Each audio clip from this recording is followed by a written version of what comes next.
You qualified as an animal lover. So you got all these animals. Do you eat any of them? Veganism. Well, I saw your sign. I see it right there.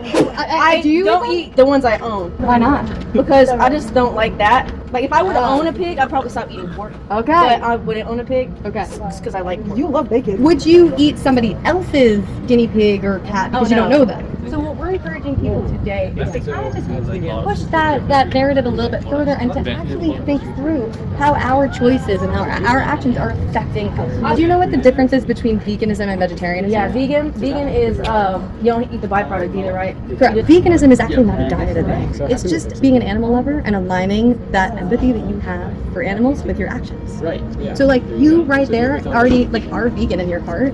And it's just a matter of like now what you're gonna put your money into. Every single animal that ends up on our plates fought for their lives. Whether they came from a family farm or a factory farm, they end up at the slaughterhouse. They hear screams, they smell blood, and when they're next in line, I want you to advocate for how you would one of your animals.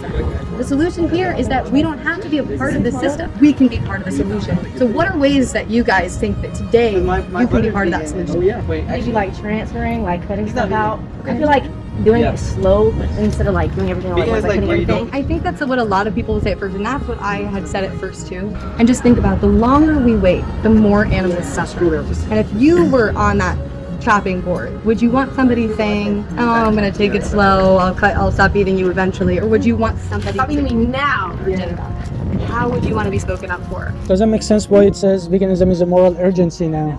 Does make sense. Yeah. I saw the sign walking to class and I was like, wonder why it's an urgency. When you saw like veganism is a moral urgency, what came to your mind? My cat.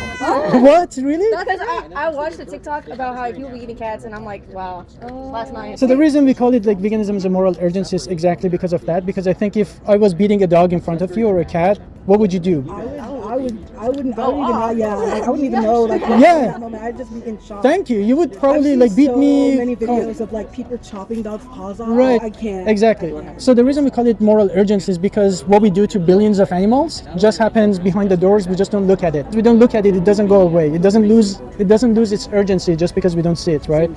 Every time we have meat, egg, and dairy, those animals have to be exploded and killed in the worst, horrible way.